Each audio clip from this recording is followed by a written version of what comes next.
Hi friends, welcome to Krish Tech, spoken English through Telugu. In this video, let us learn about use of could be, could have been. వీటిని ఇంగ్లీష్లో ఎలా ఉపయోగించాలో ఈ వీడియోలో నేర్చుకుందాం. Friends, మీరు కనుక మా ఛానల్ని మొదటిసారిగా చూస్తున్నట్లయితే వెంటనే ఛానల్ని సబ్స్క్రైబ్ చేయండి. అలాగే వీడియోని చివరి వరకు చూసి నచ్చినట్లయితే లైక్ చేయండి, మీ ఫ్రెండ్స్తో షేర్ చేయండి. కెన్ కుడ్ గురించి తెలుసుకునే ముందు కెన్ గురించి కూడా ఒకసారి తెలుసుకుందాం. కెన్ ఎప్పుడు ఉపయోగిస్తామంటే చేయగలను అనేది కెన్ తర్వాత వెర్బ్ యొక్క మొదటి రూపం వచ్చి అంటే V1 వచ్చినప్పుడు ఆ పని చేయగలను అంటే ప్రజెంట్ ఎబిలిటీ వర్తమానములో సామర్థ్యాన్ని తెలియచేసేటప్పుడు అంటే ప్రజెంట్లో చేయగలిగే సామర్థ్యం ఉందని చెప్పేటప్పుడు కెన్ ఉపయోగిస్తాం. కుడ్ ఉపయోగిస్తే ఏమవుతుందంటే కుడ్ని ఎప్పుడు ఉపయోగిస్తాం? చేయగలిగాను. కుడ్ తర్వాత V1 గనక మనం ఉపయోగిస్తే చేయగలిగాను అంటే పాస్ట్ ఎబిలిటీ, పాస్ట్లో గతంలో నేను ఆ పని చేయగలిగాను. కెన్ ఉపయోగిస్తే ప్రస్తుతానికి చేయగలిగాను, ఇప్పుడు చేయగలుగుతున్నానని. కుడ్ ఉపయోగిస్తే గతంలో చేయగలిగాను, అప్పట్లో నాకు ఆ సామర్థ్యం ఉంది అని అలా చెప్పేటప్పుడు అంటే గతంలో ఉన్నటువంటి ఎబిలిటీని తెలియజేసేటప్పుడు కుడ్ ఉపయోగిస్తాం. ప్రజెంట్లో ఉన్న ఎబిలిటీని తెలియజేసేటప్పుడు కెన్ ఉపయోగిస్తాం. Next could have. Could have ఇప్పుడు ఉపయోగిస్తామంటే కలిగి ఉండవచ్చు అంటే ఫలానాది నాకు ఉండవచ్చు, లేకపోతే నేను ఫలానా వస్తువు కలిగి ఉండవచ్చు, నాకు ఉండేది. కుడ్ హ్యావ్ తర్వాత నౌన్ ఉపయోగిస్తే ఇది వస్తుంది. అలాగే కుడ్ హ్యావ్ తర్వాత మనం V3 కనుక ఉపయోగిస్తే చేయగలిగాను, చేయగలిగాను అంటే ఇది కూడా పాసిబిలిటీ గురించి చెప్తుంది అనమాట. కుడ్ హ్యావ్ చేయగలిగాను అంటే ఆ సామర్థ్యం ఉందని చెప్తుంది. Could be, could have been. Could be, could have been రెండు కూడా ఉపయోగించినప్పుడు మనకి ఏ మీనింగ్ వస్తుందంటే ఒకటి కావచ్చు. కుడ్ బి తర్వాత నౌన్ కనుక ఉపయోగిస్తే అలా అయ్యండి, అలా కావచ్చు అంటే అలా అయ్యే అవకాశం ఉంది అని చెప్పేటప్పుడు. అలాగే రెండోది జరగవచ్చు, అలా జరగవచ్చు V3. సో దీన్ని పాసివ్ వాయిస్లో చెప్తాం. కుడ్ బి ప్లస్ V3 లేదా could have been plus V3 ఈ విధంగా వాడినప్పుడు జరగవచ్చు అని అర్థం వస్తుంది. ఇవి ఎగ్జాంపుల్ సెంటెన్సెస్ కనుక చూస్తే మనకి క్లియర్గా అర్థమవుతుంది. ఎగ్జాంపుల్ సెంటెన్సెస్ చూద్దాం. మొదటిగా use of can and examples. Can is nothing but yam able to అంటే ప్రస్తుతానికి నేను సామర్థ్యం కలిగి ఉన్నాను, able to. Examples, for example నేను వెళ్ళగలను, ఐ కెన్ గో. అతను ఆడగలడు, హీ కెన్ ప్లే. అతను రాగలడు, హీ కెన్ కమ్. అతను గిటార్ వాయించగలడు, he can play the guitar. So ఈ సెంటెన్సెస్ అన్నీ కూడా ప్రస్తుతానికి ఉన్నటువంటి సామర్థ్యాన్ని గురించి తెలియజేస్తూ ఉన్నాయి. Next use of could and examples. నేను వెళ్ళగలిగాను, అతను ఆడగలిగాడు, అతను రాగలిగాడు, అతను గిటార్ వాయించగలిగాడు. Could is nothing but was able to past capacity సామర్థ్యం. నేను వెళ్ళగలిగాను, ఐ కుడ్ గో. అతను ఆడగలిగాడు, హీ కుడ్ ప్లే. అతను రాగలిగాడు, హీ కుడ్ కమ్. అతను గిటార్ వాయించగలిగాడు, he could play the guitar. So ఈ సెంటెన్సెస్ అన్ని కూడా పాస్ట్ కెపాసిటీని అంటే వాజ్ ఏబుల్ టు అని చూపిస్తూ ఉన్నాయి అనమాట. ఐ కుడ్ గో అంటే I was able to go అని చెప్పొచ్చు మనం.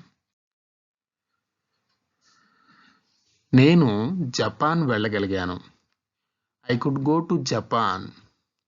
నేను జపాన్ వెళ్ళలేకపోయాను. I could not go to Japan. నేను జపాన్ వెళ్ళవచ్చా? Could I go to Japan? Could I go to Japan? అతను ఫుట్బాల్ ఆడగలిగాడు. He could play the football. పిల్లలు పాఠశాలకు రాలేకపోయారు. Children could not come to school.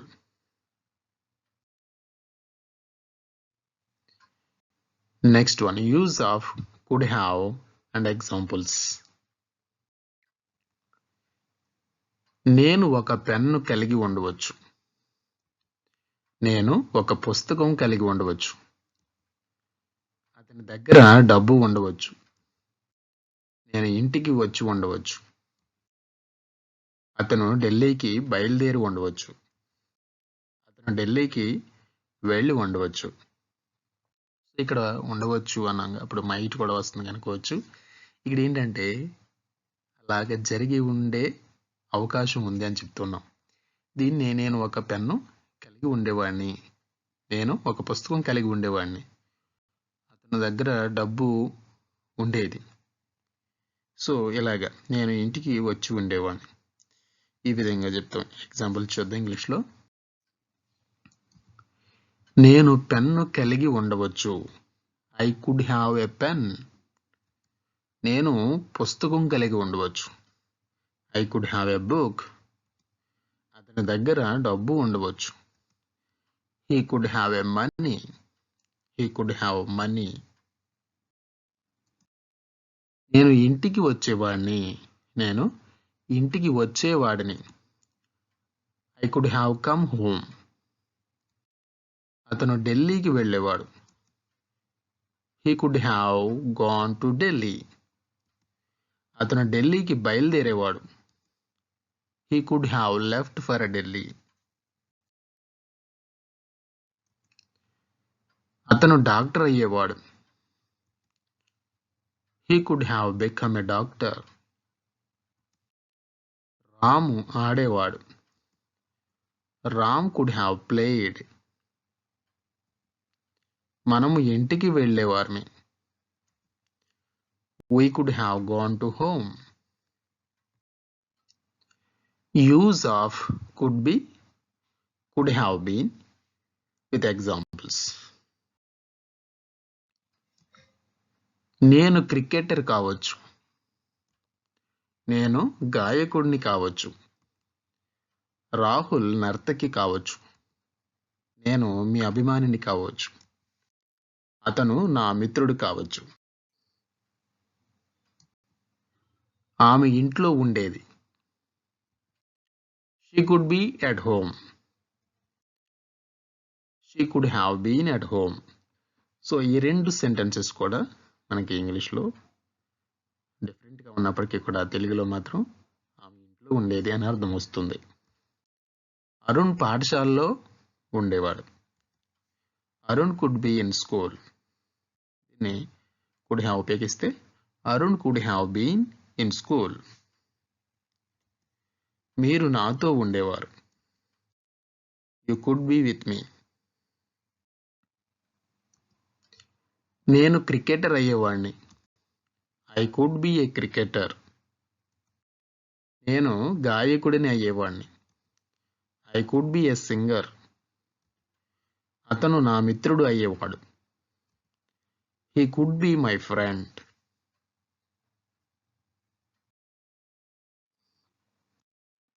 Rahul నర్తకి అయ్యేవాడు.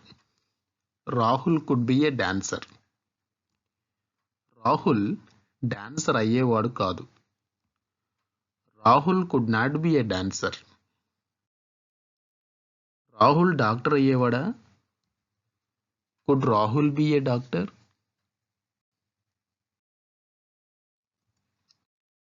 నేను మీ అభిమానిని అయ్యేవాడిని. I could be your fan. దీన్నే I could have been your fan అని చెప్పిన నేను మీ అభిమానిని అయ్యేవాడిని అని అర్థం వస్తుంది. నేను డాక్టర్ అయ్యేవాడిని. I could be a doctor. I could have been a doctor. నేను డాక్టర్ అయ్యేవాడిని అంటే నేను డాక్టర్ అయి ఉండేవాడిని.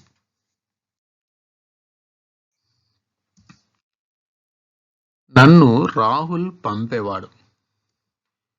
I could be sent by Rahul. I could have been sent by Rahul. అంటే నేను పంపబడేవాడిని రాహుల్ ద్వారా. మాకు నీరు ఇచ్చేవారు. మాకు నీరు ఇచ్చేవారు. We could be given water. We could have been given water. మాకు నీరు ఇచ్చేవారు అంటే మాకు నీరు ఇవ్వబడేది అని. నేను ఇంటి నుండి త్వరగా బయలుదేరినట్లయితే సమయానికి అక్కడ ఉండేవాడిని. I could have been there on time if I had left home earlier. అతను ఆమెను మోసం చేయకపోతే వారు వివాహం చేసుకునేవారు. They could have been married if he hadn't cheated on her. ఆమె ఎందుకు చదవలేదో నాకు తెలియదు. ఆ పేజీ తప్పిపోయి ఉండవచ్చు. I don't know why she didn't read it. That page could have been missed.